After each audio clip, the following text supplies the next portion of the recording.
In this video, I'll show you how to create custom metrics in Looker Studio so you can track the exact performance indicators that matter to your business. Custom metrics allow you to go beyond standard data and calculate values like conversion rates or profit directly inside your reports. To begin, open Looker Studio and sign into your account, then either create a new report or use a template from the gallery.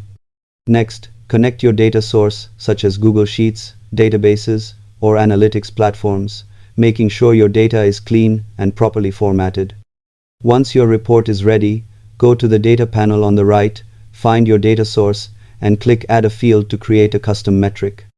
Enter a clear name and write your formula using available fields, such as dividing conversions by clicks or calculating totals. After saving, your custom metric will be available to use in charts and tables. Always review results to ensure accuracy and meaningful insights. Subscribe for more simple and practical tech tutorials.